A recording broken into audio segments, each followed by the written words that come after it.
첫 번째 주일 우리에게 주신 거룩하신 하나님의 말씀이었습니다. 자, 여러분, 우리의 삶이 변화되어서 하나님의 능력이 나타나기 위해 필요한 것은 바로 성령의 역사입니다. 성령의 역사를 통해 우리의 삶이 변화되고 하나님의 능력이 나타날 수가 있다는 거죠. 자, 이 세상을 통치하시고 내 삶을 주관하시는 하나님은 성령을 통해서 나를 도우시기 때문이에요. 예수님께서는 당신을 그리스도로 믿는 자들에게 성령을 보내셔서 그들이 하나님의 능력과 은혜를 받을 수 있도록 도우시겠다는 것을 분명히 약속을 하셨습니다. 자, 보이지 않는 영적인 존재이신 하나님과 하늘로 승천하신 예수님을 대신해서 우리를 돕는 분이 바로 성령이에요. 자, 문제는 그 성령이 어떻게 우리를 도우시고 우리의 미래를 이끌어 나가는 것인가 하는 것이죠. 자, 성령의 역사는 언제나 기도와 함께 나타났습니다. 믿는 자들이 진정한 믿음과 확신으로 기도할 때마다 성령의 역사는 나타났어요. 자, 그렇다면 내 삶에, 내 가정에, 내 일터에, 그리고 내가 섬기는 교회에 성령의 역사가 나타나기를 진심으로 바라는 자들이 반드시 해야 할 일이 뭐겠습니까? 뭐겠어요? 기도입니다. 기도해야 성령의 역사가 나타난다는 거죠. 자, 올해 우리 교회의 표가 무엇이죠? 올해 우리 교회의 표 뭡니까? 기도의 능력, 성령의 역사입니다. 자, 기도의 능력, 성령의 역사를 통해서 우리가 무엇을 하자는 거죠? 부흥하자는 거잖아요. 자, 모든 교회가 부흥과 성장을 바라는 것처럼 우리도 부흥과 성장을 간절히 바라고 있죠. 그런데 부흥과 성장은 그 이유와 목적이 중요해요. 그냥 단순히 큰 교회가 되어서 좋은 시설 가운데 또 수많은 사람이 함께하는 그런 좋은 분위기에서 예배를 드리고, 그리고 내가 크고 유명한 교회에 다닌다는 자기 만족을 위한 부흥은 참된 부흥이 아니에요. 여러분, 우리는 종교 집단이 아니라 교회가 되어야 합니다. 그냥 나만 구원받고 우리끼리만 즐겁게 지내는 종교 집단이 되는 것이 아니라 죽어가는 많은 영혼을 구원받게 하고, 그래서 많은 사람이 주님 안에서 함께 즐겁고 복된 삶을 누리도록 만들고자 하는 것이 교회 부흥의 본질이자 목적이 되어야 합니다. 자, 그렇다면 교회 부흥을 위해서 필요한 것은 무엇일까요? 교회가 부흥하기 위해서 필요한 게 뭐예요? 대부분 생각하기를 좋은 건물과 시설이 있어야 되고, 또 각종 프로그램이 있어야 되고, 재정이 넉넉해야 되고, 일할 사람이 많이 있어야 한다고 생각하지 않습니까? 대부분 그렇게 생각을 하죠. 그런데 여러분 한번 잘 생각해 보세요. 요즘 보면요, 교회 건물은 점점 더 커지고 화려해지고 있고요, 교회 시설은 더욱 고급스럽고 첨단화, 전문화되어 가고 있어요. 그래서 요즘 새롭게 건축되는 교회들 보면 웬만한 콘서트홀들보다 훨씬 잘 지어집니다. 그리고 비자금을 조성할 정도로 교회 재정이 풍족해지고요, 온갖 프로그램이 만들어져서 실행되어지는데, 또한 교회 사역자의 숫자와 평신도 지도자의 숫자도 더 계속 늘어나고 있는데, 그런데 왜 교인의 수는 줄어들고 있고, 또 교회만 출석하는 교인이 아니라 진심으로 거듭나서 구원받은 성도들의 숫자는 줄어들고, 또 교회에 젊은 사람이 없고 흰머리의 노인들만 남아있다고 왜 교회들마다 아우성을 치고 있는 걸까요? 모든 교회들의 공통적인 고민이 다 그런 고민이잖아요. 교회에 젊은이들이 없다, 나이든 노인들만 있다, 그 문제를 가지고 아우성입니다.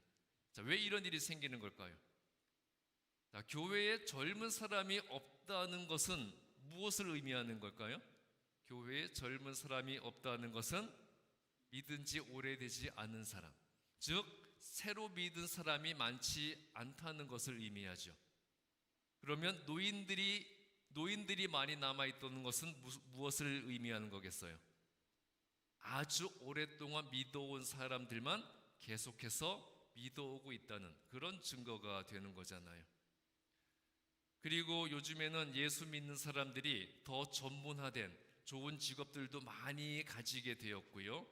그래서 소득도 더 많아져서 생활 환경과 여건은 훨씬 더 좋아졌는데, 그런데 왜 그들의 가정에는 오히려 행복과 화목이 사라지고 있는 걸까요? 왜 이 사회에 교회와 믿는 자들의 영향력이 줄어들고 있는 것일까요? 여러분들 생각에 예수님을 믿는 자들이 이 사회에서 존경과 경외를 받고 있습니까? 초대교회 성도들처럼 지금 이 시대에 하나님을 믿는 사람들이 백성들에게 칭송을 받고 있습니까? 자, 교회와 그리스도인은요, 건물을 세우고 시설을 확충하고 재정을 늘리고 프로그램 만들기 전에 중요한 게 뭘까요?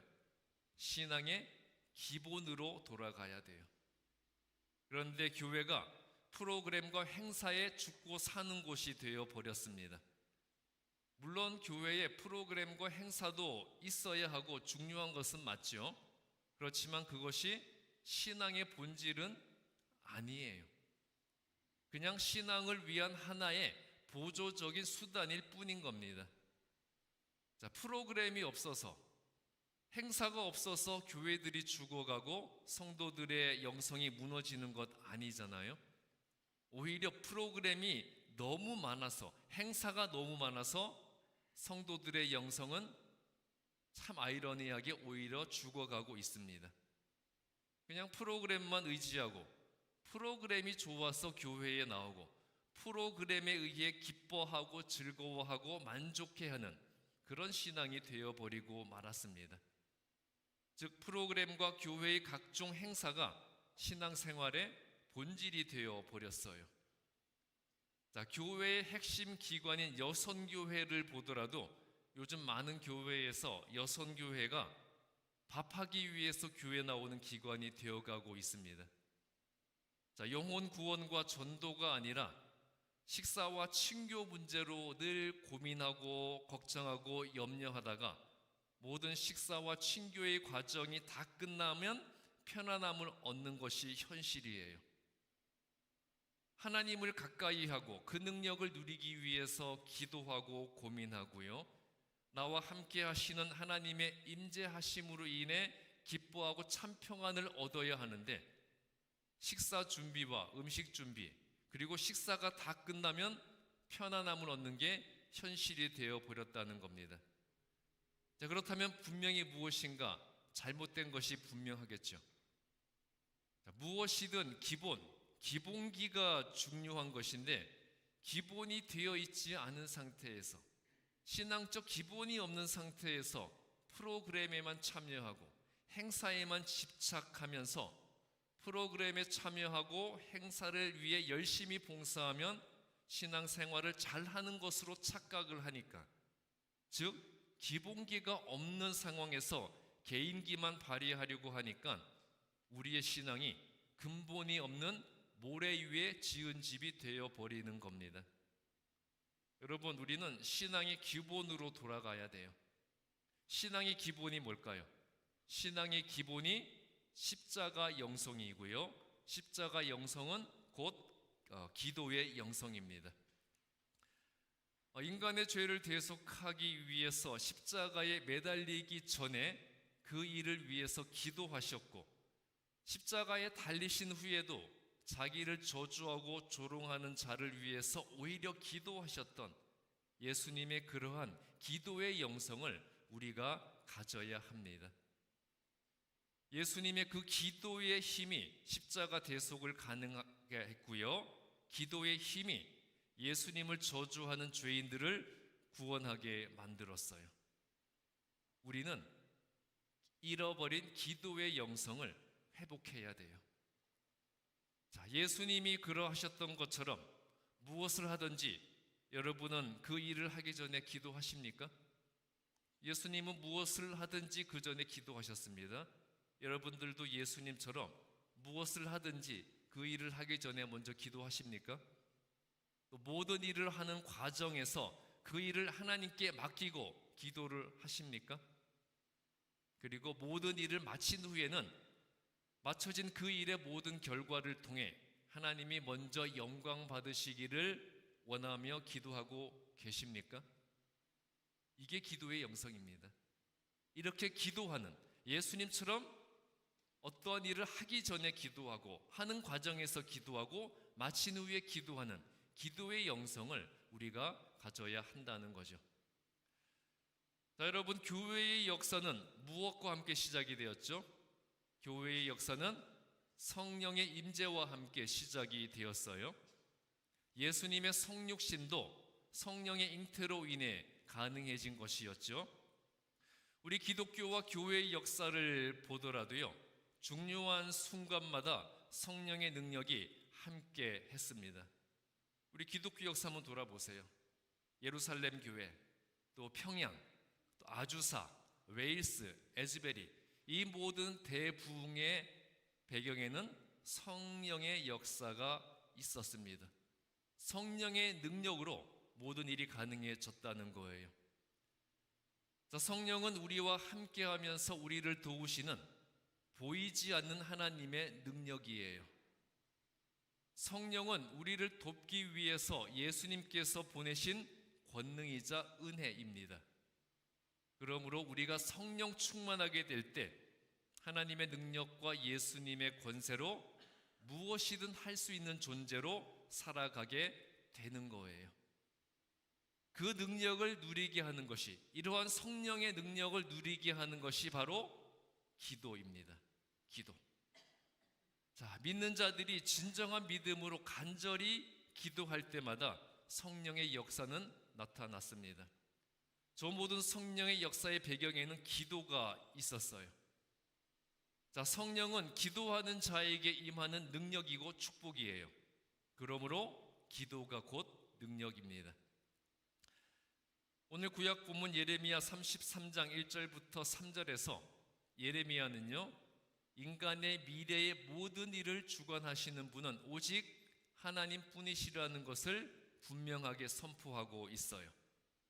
자, 예레미야 33장 1절을 보면 유다 왕국과 그 백성들의 죄를 지적하며 회개할 것을 선포했던 예레미야가 시위대 뜰에 있는 감옥에 갇히게 되었습니다.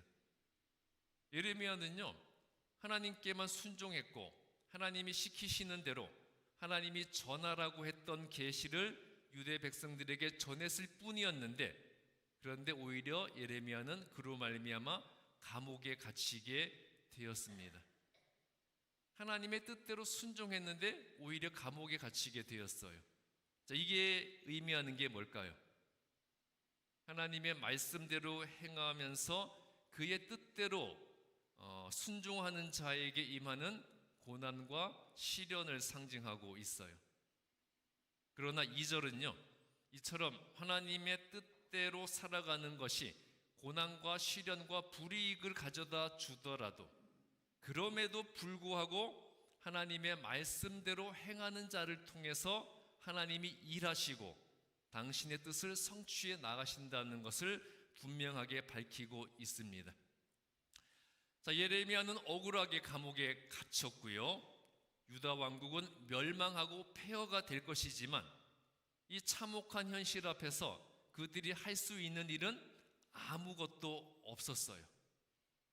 그러나 3절 말씀처럼 그러한 상황에서 예레미야가 부르짖어 기도할 때, 그리고 유대 백성들이 회개하고 하나님께 매달려서 간절히 기도할 때 그들이 알 수도 없고 예측할 수도 없는 놀라운 방법으로 크고 위대한 일을 이루어 주실 것을 약속하시고 있습니다. 자, 하나님의 능력은 무엇을 통해 나타나게 될까요? 하나님의 능력은 우리의 기도를 통해서 나타난다는 것이 마가복음 9장 23절부터 29절에서 드러나고 있습니다.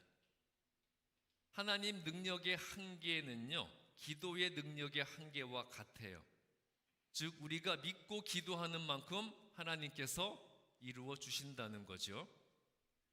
자, 오늘 본문 마가복음 9장 23절부터 29절은 귀신 들린 아들을 예수님께 데리고 온 어느 아버지의 믿음에 대한 이야기예요. 그런데 오늘 본문 바로 앞절인 22절에서 이 아버지는 예수님께 자신의 아들을 위해서 무엇을 하실 수 있거든 도와달라고 요청을 했습니다. 예수님께 당신이 귀신 들린 내 아들을 위해서 무엇을 할 수 있거든 도와주십시오. 그렇게 요청을 했어요. 이때 예수님께서는 23절에서 어떻게 대답을 하십니까? 어떻게 대답하시죠? 할 수 있거든이 무슨 말이냐? 믿는 자에게는 능히 하지 못할 일이 없느니라 말씀을 하셨습니다.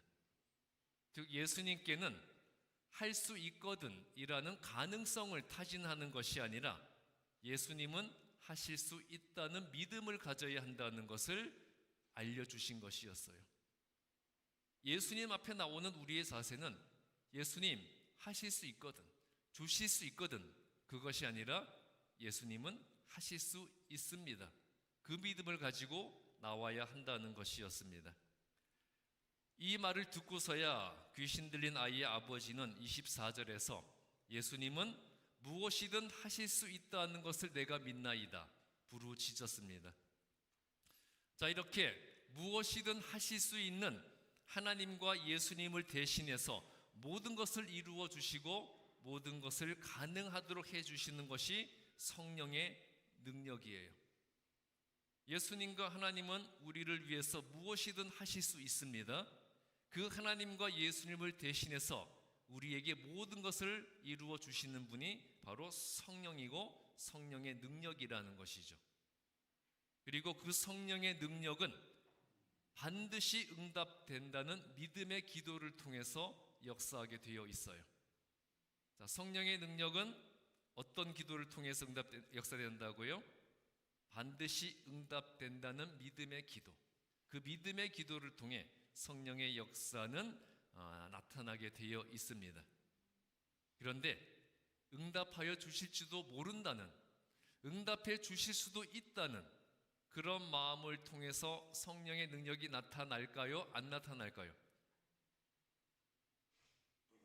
응답해 주실지도 몰라, 응답해 주실 수도 있어, 혹시 만일 그런 마음을 통해서는 성령의 능력이 나타나지 않습니다. 왜 그럴까요?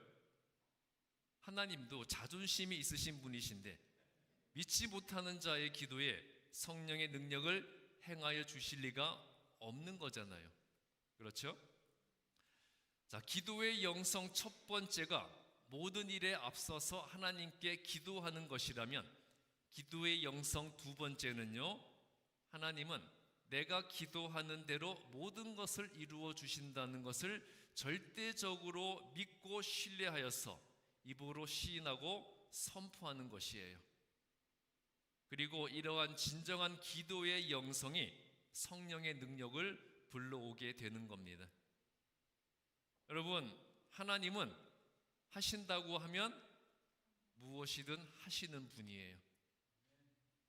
자, 우리가 기도할 때 기도 크게 열심히 하시는 분들의 특징이 이 혀가 꼬이죠. 그래서 믿습니다 안 그러고 어떻게 합니까? 믿습니다, 믿습니다 그렇게 기도하잖아요. 자, 믿습니다, 믿습니다 부르짖어 기도하고 정말 몸부림치며 기도하고서도 기도하는 그 모습만 보면 세상을 뒤집을 것 같은데, 그런데 그렇게 기도해 놓고서도 뒤돌아서면 걱정하고 근심하는 기도에 성령의 능력은 나타나지 않습니다. 자, 이러한 기도는 아무리 크게 부르짖고 오래 부르짖어도 소용없는 기도가 될 뿐이에요. 우리는 흔히 기도를 오래 하고 크게 해야 들어주실 줄로 생각하기 쉽습니다. 그렇죠. 많은 분들이 기도를 크게 하고 오래 해야 좋은 기도고 또 하나님이 들어주실 거라고 생각하기 쉬워요.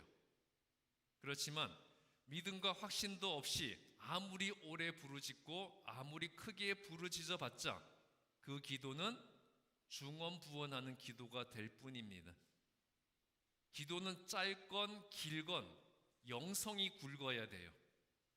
자, 굵은 기도의 영성을 가지고 내 기도하는 것에 대한 분명한 응답의 확신을 가질 때 성령은 역사해 주십니다. 예수님께서는 29절에서 분명히 말씀하셨어요. 오직 기도가 모든 것을 가능하게 하는 능력의 근원이다 말씀해 주셨습니다. 그러므로 기도의 영성이 없는 자에게는 성령의 능력이 임하지 않아요. 자, 여러분은 내 기도의 능력의 한계가 어디까지라고 믿으세요? 내 기도의 능력의 한계, 내가 기도하는 것 어느 선까지 응답될 수 있다고 믿으십니까? 여러분은 내가 기도할 때 내가 필요한 것이 공급될 수 있다고 믿으세요? 처음부터 막혀버리시네요. 자, 그러면 내가 기도할 때 내 문제가 해결되고 기도를 통하여 내가 문제를 극복할 수 있다고 믿으십니까? 더 나아가서 기도가 병든 자를 고치고 죽은 사람을 살릴 수 있다는 것까지도 믿으십니까? 대부분이 못 믿으시는 것 같아요. 자, 이게 문제인 겁니다. 내가 기도하면서도 믿지 못하고 의심하니까 당연히 그 기도를 이루는 성령의 능력이 나타나지 않는 겁니다. 자, 예수님이 약속하셨고 하나님이 보내신 성령은 하나님의 능력과 예수님의 권세를 그대로 동일하게 가지고 계신 분이에요. 자, 말씀만으로 세상을 창조하시고 이 세상 모든 것을 주관하시는 하나님의 능력과 죽음까지도 이기고 부활하신 예수님의 권세가 성령을 통해서 우리에게 주어질 수 있습니다. 하나님의 능력, 성령의 권세, 예수님의 권세가 성령에게 그대로 있다고 했잖아요. 그 성령의 능력을 우리가 얻게 될 때 우리는 모든 것을 가질 수가 있다는 것이죠. 그러므로 성령의 능력과 권세를 마음으로 시인하고 입술로 고백하고요, 내가 구하는 것을 성령께서 반드시 이루어 주실 것을 믿고 기도하면 무엇이든 응답될 것입니다. 성령께서 믿음으로 기도하는 우리에게 이렇게 말씀해 주실 거예요. 이제 너희는 가만히 있어라.